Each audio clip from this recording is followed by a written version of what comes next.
Jerry is going to be speaking to us on the topic of objectivity and beauty, the place for artists in a world unraveling. Jerry is a professor of evangelism emeritus, recently retired, although I think busier than ever before, at Wheaton College in Wheaton, Illinois. He's lectured on C.S. Lewis at 78 universities in 18 different countries and is a popular speaker around the world. He's passionate about faith-integrated liberal arts, which grows out of his interest, a lifelong interest in C.S. Lewis. It has informed his evangelism and spiritual formation work, which he believes is the superlative outcome of a faith-integrated education. So, and I will say he is a dear, dear friend and mentor. And Jerry, thank you so much for joining us today. And I hand it over to you. Okay, I'm really grateful to be with you. And I feel a little bit embarrassed because you guys are all artists and I know nothing about art. But I know a little bit about C.S. Lewis, and I found that artists like to hear what Lewis has to say about these things. So just as a ventriloquist uses a dummy to make his words known, I will be Lewis's dummy today and let his words speak through me in the hopes that maybe there will be something of value to you. But I think I should first pray. Gracious Heavenly Father, I worship you for those who are gathered here from all over the world. And I pray that each one would find their investment of time in this hour is an investment well worth it, that each one would leave having received something that would benefit him or her in their work as artists. I pray, Father, for that to happen, that you would take the crumbs that I offer and that you would breathe in them life and that you would bless them and multiply them as your son blessed the 5 loaves and 2 fish by the side of the Sea of Galilee, and everybody who partook of that meal left satisfied. Given the uniqueness and complexity of each heart gathered here, I pray that your Holy Spirit would engage in a similar endeavor so that every person where they're sitting would receive something of benefit to them, and they would sense loved by you and given something special and unique by you for this hour and for their work in the world as they serve you as artists. So to that end, I pray, fill us with your spirit and guide us in this discussion. And I ask this in Jesus' name, amen. I remember years ago talking with an artist named Bruce Herman. Maybe some of you have met him before. He taught at Wheaton College, and he also ran the CCCU program at Orvieto, Italy in the arts. And I had made a statement that I thought judgments about beauty and about art could be objective. Now, to believe that they could be objective doesn't mean that I can make them well. But he took issue with me on this, and we had about a 3-hour debate and discussion. And finally, I won him over. And he said, I'm doing a book on the arts, and I want you to contribute a chapter on that book on C.S. Lewis, objectivity, and beauty, which I did. And basically, it's along those lines I would like to address you today. I am in no way suggesting I've got these things all figured out. I'm a person like all of us who's in process. But I do think that there's a good skeletal structure in Lewis's approach to objectivity and beauty on which we can flesh out some of our own thinking in these matters. The question is, can we make objective statements about beauty? Or is beauty merely in the eyes of the beholder? Is there truth that can be known about beauty, or are all judgments about beauty merely arbitrary? If beauty is arbitrary, why have art museums or celebrated artists? If beauty is not merely arbitrary, what are the objective standards that can help us make sound critical judgments about beauty and also help us increase our capacity to see and to enjoy more deeply a thing of beauty? I believe myself that beauty is objective and our capacity to see and enjoy can develop. I will use C.S. Lewis and Thomas Aquinas as guides as we think through these issues. First off, Lewis himself was an objectivist. That is, he believed that there was an objective world that existed independent of our thoughts about it, and that we could make judgments about it that would be sound. He also believed that we as subjects have an ability to know about that world. So there are things to be known, the objective world, and knowers who can know about that. Doesn't guarantee we get it right every time we make an attempt. Truth for Lewis was not reality. Truth was what we thought about reality when we thought accurately about it. That's very important. Truth is not reality. Truth is what I think about reality when I think accurately about it. Reality itself confirms or falsifies my judgments about it. When I taught, I just retired from Wheaton College about a year ago, but when I taught there, my office was in the Billy Graham Center. And I remember one day I went down to the restroom. While I was in there, I heard somebody come into the bathroom. I finished up my business and I came out, and there's a woman standing in the men's lavatory at the mirror fixing her makeup. She saw me come out of the stall and she starts berating me for being in the women's bathroom. Now, clearly, there's a conceptual framework difference here. And it was the easiest argument I ever won in my life. I just pointed and said one word: urinals. She saw it, screamed, and ran out of the bathroom. There was no reality to support her conception. There was a reality to support mine, and the appeal to reality settled the argument.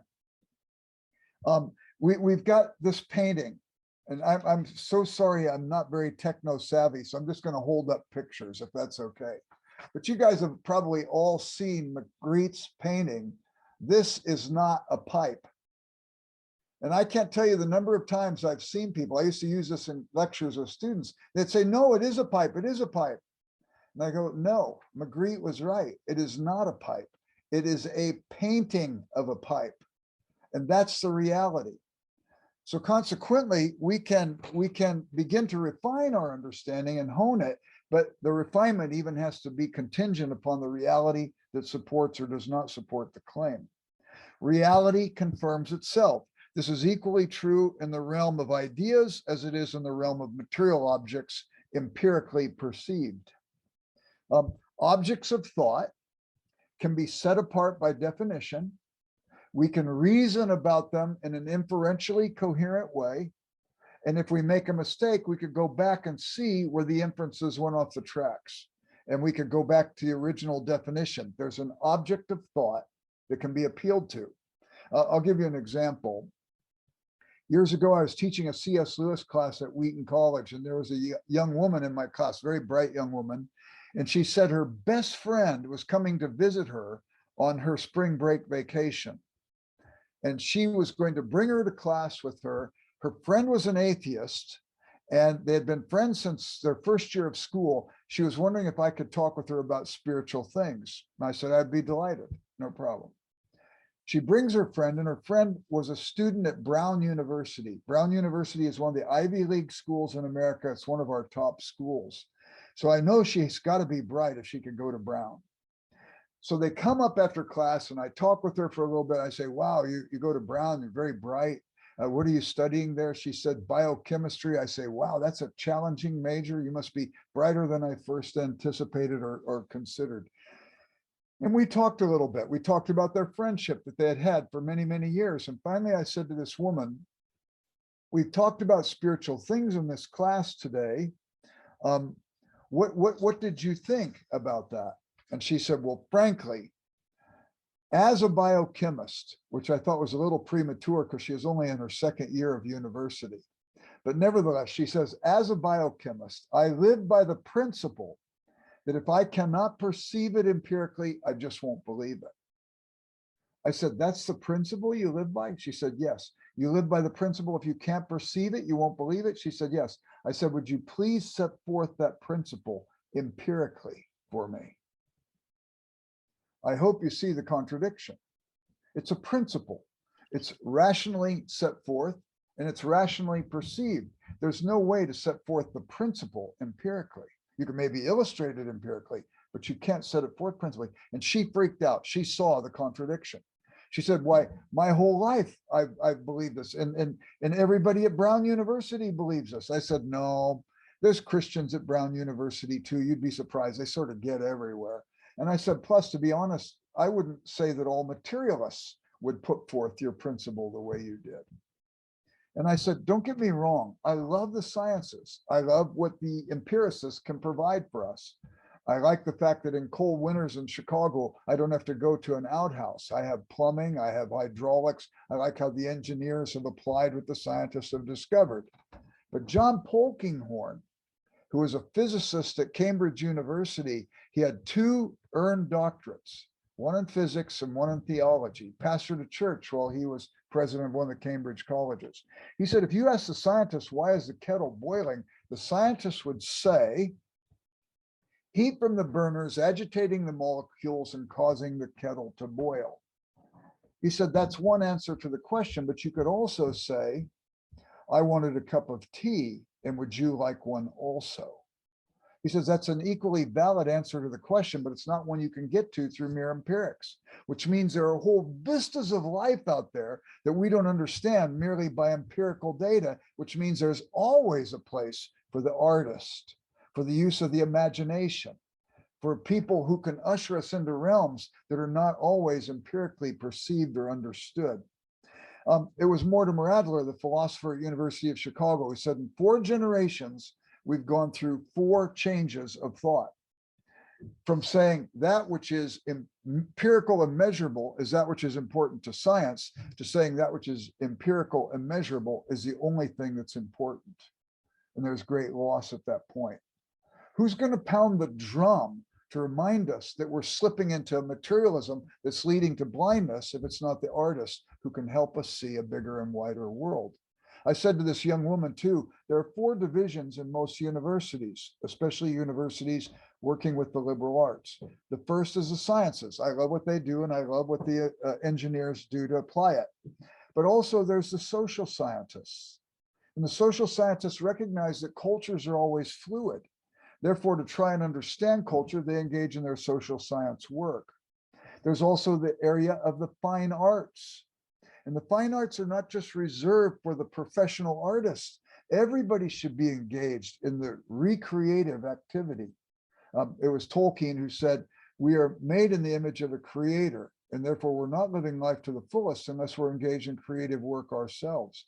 And the fine arts help the student, who maybe will never go on to be a professional artist, begin to see the riches of that realm of world.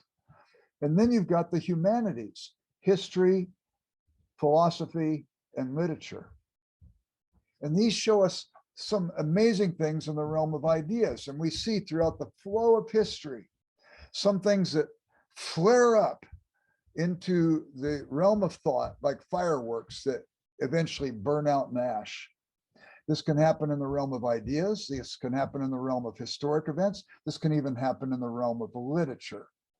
But there are some things that keep percolating to the surface generation after generation. And these are very human things that show us the deep cry of the heart and the longing of the heart to reach out for something that's transcendent and glorious. And the humanities help us understand those kinds of things too, the very human things.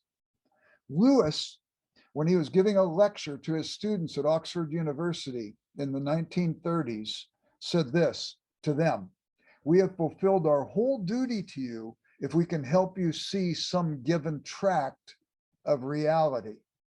The context was helping the students make literary judgments about works of art, literary works of art.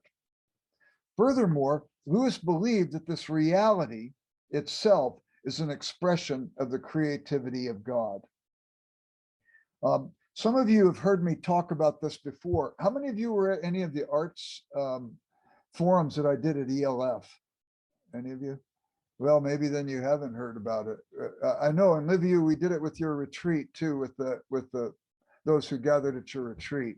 Well, some of this then won't be maybe repetition, but Lewis once believed this about reality and about the transcendent, that it's expressed in reality, that becomes immanent and becomes present with us, and we can see and perceive, just as the psalmist said, the heavens declare the glory of God, the earth showeth his handiwork.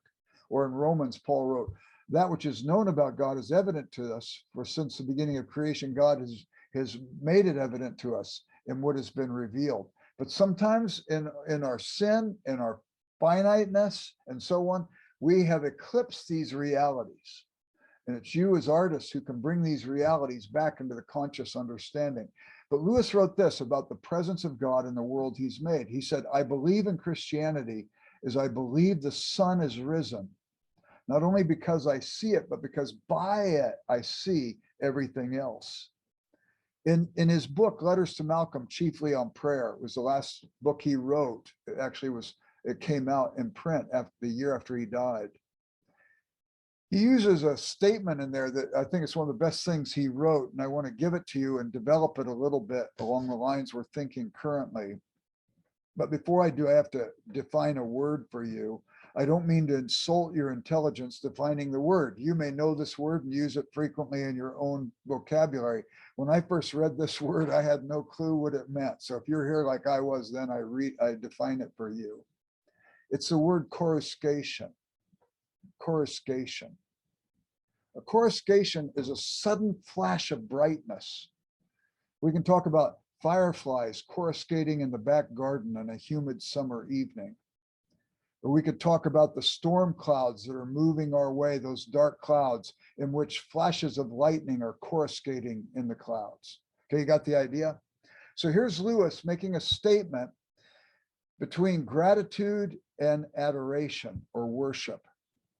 Gratitude exclaims very properly, how good of God to give me this.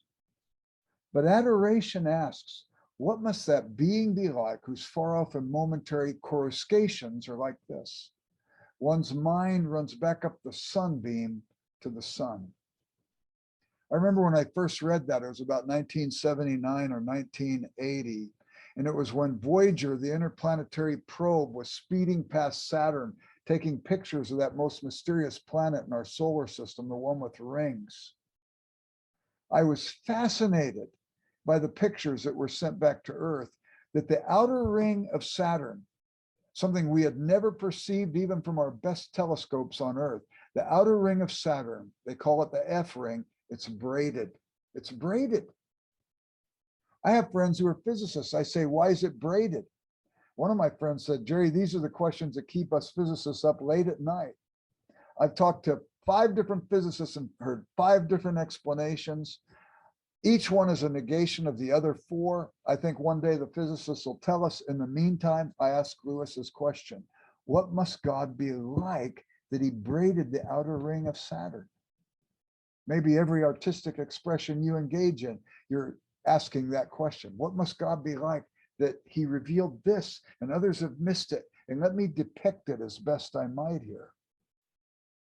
I think about ships that park themselves over depths of the Pacific Ocean greater than the light of the sun can penetrate, and they dangle cameras into those depths and take pictures of fish neon bright. Wow. Why? It can't be to attract a mate. As a matter of fact, just thinking about how fish at those depths even get together is pretty remarkable. It can't be to ward off a predator. There's no sight, there's no light in those depths. And I think to myself, what must God be like that he depicted color, even the bowels of the ocean? Or you think of caves that are discovered, or even open up a geode stone that's never been seen outside of its own little construct. And there's color inside those dark places. What must God be like? I grew up in Southern California. I always like to see palm trees silhouetted against an auburn sunset sky, or a mountain range silhouetted against an auburn sunset sky. Now I live in the Midwestern flat states of America. A cornfield silhouetted against an auburn sunset sky. There's beauty there if you would willingly distill it out. But what must God be like that he has made us live on a planet that has a perpetual kaleidoscope of sunrises and sunsets? And how often we miss it and forget it. And yet God, who I think was the original installation artist, constantly gives us these glories on every side, and then removes them, never to be seen again exactly that same way. And then the next day gives us a new expression. I'm in awe. I asked Lewis this question: what must God be like that he has put glorious heavens in place for us to look at? One star twinkling in a night sky should of itself been enough to awaken awe and wonder in the mind and heart of every right thinking, right feeling individual. But what must he be like that he glittered the night sky with stars and moons and shooting stars and galaxies and planets? And one time I was teaching at Wheaton College's Northwoods campus up by Lake Superior, and the students at midnight knocked on the door of my cabin and said, "Jerry, they're out, they're out." And we went out and saw gloriously the northern lights in whites and blues and reds and greens pulsating and coruscating in the night sky. And we did the only thing that seemed appropriate. We stood on the ski dock from midnight to 2:30 till they dissolved, lifting up our hearts in praise, hymns of praise, prayers of adoration to God, because it seemed the only appropriate thing to do. Justice is to render to a thing its due, and we sought to render to the beauty God depicted for us, hearts full of gratitude and adoration. But the other thing, though, too, is Lewis is too good to stop there. What must God be like that he made delicate things? Flower petals, that he made hummingbirds or peacock feathers. And he's too good to even stop there. What must God be like that he made difficult things, like AIDS babies born in Africa, the encroachment of the kinds of things we see going on in the Ukraine right now, hurricanes that he makes,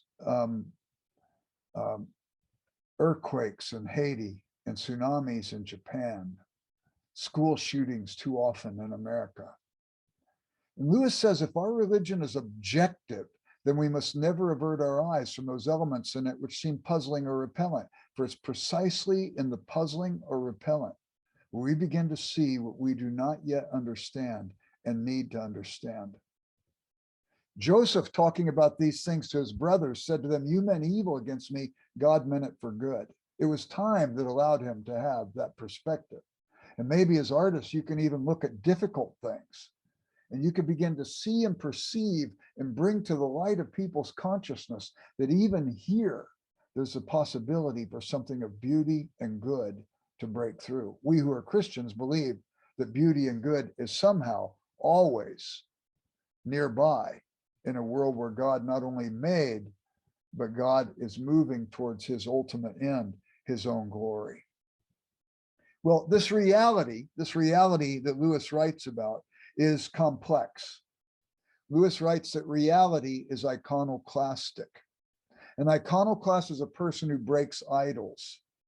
I have an image of God. Maybe I heard a sermon. Maybe I went to an art museum and I saw things I'd never seen before. Maybe I had a late night conversation with a friend. And some of the pieces of the puzzle come together for me, and what's depicted is far more interesting than anything I had ever imagined before. But that present image, as helpful as it is not a permanent image. And consequently, reality is iconoclastic. It breaks the image, or breaks the image that is at risk of becoming an idol. And C.S. Lewis wrote in his autobiography, God is always kicking out walls of temples we build for him because he wants to give us more of himself, which is another thing that you as artists get to engage in. Give people angles of vision they've never seen and give them more than what they've understood and seen before. So this reality is iconoclastic. Lewis isn't the only one who writes about it. Baron von Hugel, the philosopher, said, beware of the first clarity, press on to the second clarity, or the third clarity, which also means the artist's work is never done. Robert Browning said, then welcome each rebuff that turns earth's smoothness rough. We think we have it all figured out, but the earth isn't smooth. It has texture, it has peaks, it has valleys. Welcome those things that help you to see it the way that it is, rather than the way you have to have it be. Maybe even ask yourself, why do I have to have it be that way? What is that telling me about myself? And maybe that's something that could be depicted in your art as well. We get a little bit of it in Charles and Natalie's Secret Double exhibition as well. Furthermore, those who seek to understand the world before them are also complex and to some degree impaired in their perception of reality by their own finitude and fallenness. Consequently, we could be benefited by the eyes and perspectives of others as well. In his work, An Experiment in Criticism, where Lewis is extolling the beauty of literature, he makes this comment: in coming to understand anything, we must reject the facts as they are for us in favor of the facts as they are. At the end of the epilogue of that book, he said, my own eyes are not enough for me. I would see what others have seen. I would read what they have written. He could have said, I would see what they have painted or what they've sculpted or the music they've composed. Not only that, he goes on to say, even what they've written is not enough for me. I would read what they've imagined. Even that's not enough for me, he said. I regret that the brutes cannot write books. Gladly would I see how the world comes to the eye of a mouse or a bee, or how it comes charged the olfactory sense of a dog. In light of this fact that we could benefit from the eyes of other people, and therefore sometimes a community of artists can help a community better than even a single artist. The fact that we can benefit from the eyes of other people should also be an interesting reminder that 60% of the you pronouns in the New Testament are plural. The text itself, objective as it is benefited by a community of interpreters as they come to it. Well, Lewis sets forth his objectivist commitments most profoundly in his book, The Abolition of Man. We don't have time to go into it all, but I want to just depict one little scene in the book.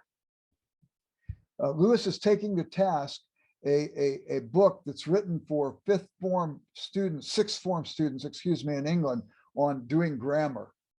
And he said that there's all kinds of philosophy that's being inculcated into the student's mind, and they're not teaching them grammar, they're teaching them philosophy, and it's not good philosophy because it was subjectivist and it wasn't objectivist. And Lewis depicts this story. He tells about the fact that Coleridge, Samuel Taylor Coleridge, was at a waterfall with two other tourists. And as the waterfall was cascading, one of the tourists said he thought the waterfall was pretty. Another one felt it was sublime. Neither of them said anything negative about the waterfall, but Coleridge endorses the one who says it was sublime because he felt it was a more robust and nuanced description of the reality. The authors of the book Lewis is taking to task said Coleridge had no right to make that judgment, for the tourists were only saying something about their own feelings, and it had nothing to do with the waterfall at all. Well, at that moment, something terrible is done because they sever the objective reality for any judgments about it. Ironically, the authors of that book are still making judgments about Coleridge. What right do they have to make judgments if they eliminate objectivity altogether? And Lewis takes us to task and says, no, you have objects and you have knowers. And consequently, what the knowers say could be determined to either be true or false, or could be determined to be more robust or less robust in the line of the superlative, good, better, best, and so on, developing understanding. And Lewis says you have to have these two things at play to have any true statement or objective statement. And then in another essay he writes called De Futilitate, Lewis indicates that these objectivist principles apply to beauty as well. And he says, and there's really no reason why we should not do the same about standards of beauty. That is, objective standards. There is no reason why our reaction to a beautiful landscape should not be the response, however humanly blurred and partial, to something that is really there. How many times have we seen it where we've driven down the road and we've seen a bunch of people standing and they're looking westward, and we're saying, what is attractive to them? And we get out of our car and we looked, and it's a glorious sunset. And we go, oh my word, it's breathtaking. And as we begin to see the light of the setting sun projected in its orange and apricot and salmon, and maybe even some magenta across a canvas of a blue sky, it takes our breath away. And if we're standing next to somebody who says, that's the ugliest thing I've ever seen before in my life, we either laugh because we think it's so ridiculous a statement they've made, or we look at him like he's a madman because he can't adjust himself to the reality. We drive down the road and we see a bunch of people looking eastward after a storm has passed.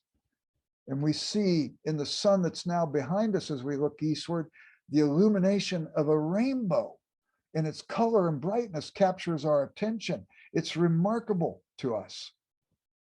And so consequently, I would have to say, Lewis says, these standards of objectivity can exist in beauty and in art. And if this is so, then there must be, if there is objectivity and beauty and a subjective apprehension, how am I to understand this? In his work, Reflections on the Psalms, as Lewis is talking about the beauty of the Psalms, he makes a distinction. We can talk about thought, the object that I think about, the reality. We could talk about the knower. Lewis says when it comes to beauty and art, we would talk about that which is admirably beautiful. It is objectively beautiful. It's there whether I perceive it or not. And we could talk about the subjective side, which he calls enjoyable beauty, my capacity to appreciate and enjoy. And my capacity is never, I think, given that I am fallen, I'm finite and so on, it's never fully engaged with the thing itself. It may be engaged, it may be appreciating, but there's always room where the understanding can go deeper and be applied wider. I'll give you some examples of this. I remember saying to my wife one time, she had just taken a class on Picasso, and I said to her, I think Picasso's an idiot. She said, really? What do you know about Picasso? Well, I didn't know anything about him. So she said, well, we have to renegotiate who the idiot is here. And then we have to find out if that idiot is educable. She took me down to the Chicago Art Institute where they had a big Picasso exhibit, and I go walking through there, and she's explaining to me now, having a more expert opinion because she took a class, she studied it, she understood what was going on. She walked me through there. It's like going to Liviu's house in Cluj and having him take you through the artwork that's in his house and explain it to you, and it takes your breath away. And my wife was explaining Picasso, and I'm going, oh my heavens, I had no idea. I really see who the idiot was here. Then we went to Barcelona one time, and we went to the Picasso Museum in Barcelona, and I'm going, oh my heavens, how much I missed and I didn't understand. Consequently, is expert opinion helpful? I've got an experiment for you. I want you to all turn on your microphones for a minute. Turn on your sound, all of you. I need your responses. Unmute. Unmute, thank you. Thank you. I'm such a techno doofus. I had no idea what the right language is. I'm going to show you a picture, and I want you to immediately give me the answer of the first thing you see when you look at this picture. How many squares are on this picture? 16. 16. A lot. 21. Yeah. 21. 36. 16, seal oli rohkem. 4 4 korda 4 ja All siis looking- väikeseid oli 6. You're all looking at the same thing and getting different answers. You sound like you're following a group of people through an art museum. And that's not including the square that's holding it up. The square. Okay, let me see if I can give them to you. See the 16 little ones and the one big one, that's 17. And then squares of 4, 17, 18, 19, 20, 21. And then in the middle, 22, 20, 23, 24, 25, 26, and then squares of 9, 27, 28, 29, 30 squares, 30. Now you all see it, and you benefited from somebody who knew a little bit about the squares as they pointed it out to you. Expert opinion about a thing is always helpful because it could expand our vision, even when we're all looking at the same thing and seeing something different. The squares are objective.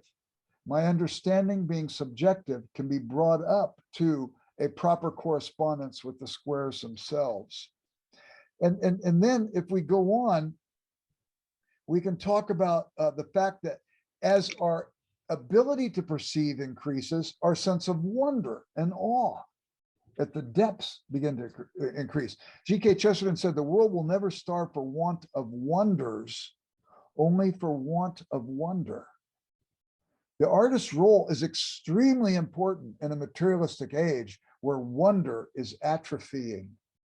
And you could begin to bring us into this sense of wonder once again.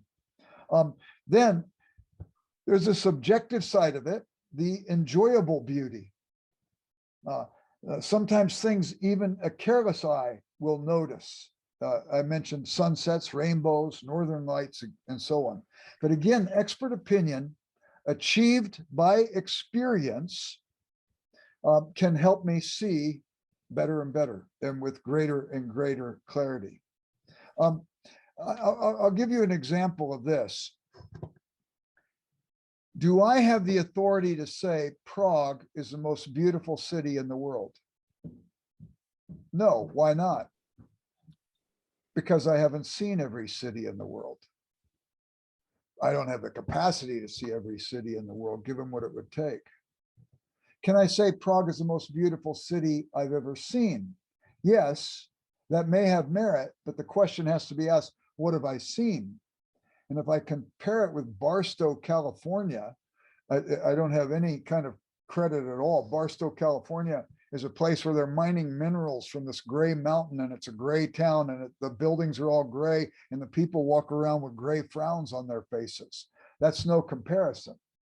But if I tell you, well, I've seen Cape Town, South Africa, I've seen Salzburg, I've seen Quebec City, I've seen Seattle, San Francisco, I've seen hosts of cities. And now all of a sudden it takes more merit, but you get to ask me this. What is your definition of beauty and how do you apply it to a city? And if I can't give you that, I'm reduced to just saying, I like Prague. I like Prague.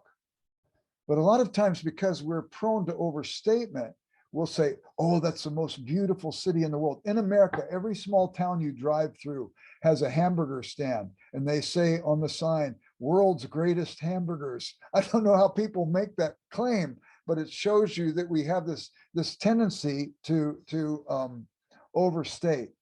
Maybe that's not bad. It's okay to get excited about things, but if we're going to be honest, how do we make these particular judgments? What's required of me? C.S. Lewis said, an accusation always implies a standard. If beauty is objective, what is it intrinsic to the object that makes it beautiful, whereby I could say a trained and informed eye would notice some of these qualities to one degree or another. And again, we can always go deeper with it. We could always apply wider. Well, Thomas Aquinas in the Summa Theologica said, one of the things you have to see in an object of beauty is integrity. Integrity. Does it do what we would expect the thing to do? So in nature, for example, we might go to buy a Christmas tree. Which Christmas tree are you more likely to buy? The one on the right or the one on the left? My guess is you're more likely to buy this tree than this tree, because you have an understanding of what beauty in treeness should look like. Whether it's intuitive, as Plato would suggest, or it's an abstraction, You've seen thousands of trees, and you can begin to make an objective judgment by virtue of those thousands of trees. I don't know if Plato or Aristotle is right. Maybe it's a combination of both. But we generally see an integrity of the tree like this and a lack of integrity with this tree in its deformity. So integrity. But as soon as we think we've got it figured out, then you get a guy like Marcel Duchamp. Some people believe that his nude descending a staircase was the first work in modern art. His nude descending a staircase is one of my favorite paintings, but look what he did with it. You guys know the painting. It looks nothing like a nude. Where's the integrity in that painting? As an artist, he looked at it from a different angle of vision. When he painted this in 1905, movie projection was just becoming popular. And he took a movie of a person descending a staircase, and he overlaid every one of those frames on a single piece and then tried to depict the movement in a single canvas. And I think it's a glorious painting because of its integrity. It captures movement, not the form of the nude, but movement is what he was trying to capture, and it does it brilliantly. So this just shows us there's some complexity again. Not only Aquinas says integrity, but there's also proportion. When I was in first grade, we were supposed to be finishing up artwork before we went home. And so the teacher said, draw something you like. So I liked airplanes. I drew an airplane. I went up to the teacher when I was through and I said, Mrs. Reinhardt, I drew my painting. Now what do I do? She said, Jerry, there's still more time. Go draw another picture. I wasn't very creative. I drew 3 airplanes. When that was over, I went back to the teacher and I said, teacher, I'm done. What do I do? She said, Jerry, there's still more time. You've got to draw something else. So I decided to draw time. And this is what I drew. Now, what was the matter with that? It lacked proportion. I had no idea. Nobody's going to like this picture unless they're looking for some surrealism, you know, or something like that. But nevertheless, I didn't have proportion. And somebody had to teach me how to draw the 12 at the top, the 6 at the bottom, the 3 on the right side, and the 9 on the left side, so I could put the other numbers in proportion. We look for things that have proportion, but as soon as we think we've got it figured out, some artist comes on and with a different angle of vision shows us something that we missed altogether. So here was a Picasso piece. This is my copy of it. A Picasso piece. What is that? It's got proportion, but it's a person sitting down. And consequently, he just uses the edge of the canvas, but he fills in the whole canvas in a gestalt-like way. And we begin to get a picture. And so consequently, this idea of integrity, perfection, integrity, proportion, and also brightness and clarity. What day do you like most? A gray day? Maybe in the spring you'll like that because it rivets your attention to the blossoming of the trees and the blooming of the flowers, and it rivets your attention to the glory of nature awakening on earth. But usually we wouldn't say the gray day is our favorite day. We would prefer a blue sky. But even to a blue sky, we would prefer a blue sky that is textured with clouds, or even a blue sky textured with clouds where the sunward side of the cloud is a ribbon of gold, and then it turns to white, and then as it descends away from the sun, ivory, and then gray. Or even better than that, the clouds that are in the sunset with all this variety of color. And there's the brightness and clarity that affects the way we look at things as well. Anyway, those are some ways we can make objective statements about beauty.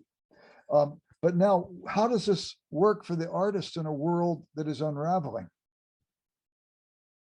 I think you can depict the ugliness, but you want to, as a Christian artist, depict the ugliness that at least has a person coming away from the painting wanting more, so it awakens a desire for something transcendent to break through. Or depict the thing so that it begins to even suggest that there's something greater, that there's something of hope and whatnot. In our world that's unraveling, people are getting a sense of hopelessness. How can we get them a sense of hope? You've got Liviu's sculptures. They're always upward looking. They're always upward looking. We may not see the thing that they're pointing to, but they get our heads moving in that direction and our eyes thinking about things that way.